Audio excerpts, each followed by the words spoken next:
So I would just want to put a simple, easy finish on this. So I'm going to use some Mylan's wax. It's a paste wax, which really covers well and it beautifies the wood. The colors come out really cool.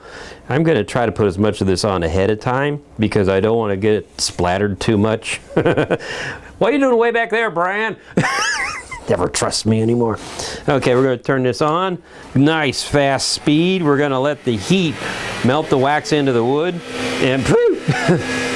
And you can see it's changing the color right now. Isn't that gorgeous?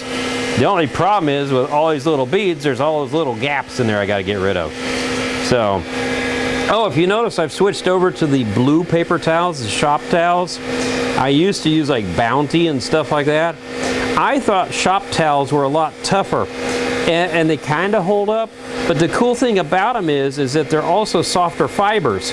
So you see the fibers coming up right there. They're less likely to scratch your wood, I realized. So, oh, and this is like a lawnmower in here because I'm hitting that wood spot. It's like a blade hitting the paper. But anyway, so I really like the blue towels now. I think they're super cool, and they don't cost that much more, and they last, and also they're a lot easier to photograph because they're not white. And they don't have flowers and butterflies and things like that on them.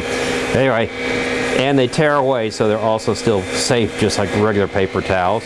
So let's see what that looks like. Oh, she's beautiful. Isn't that cool looking?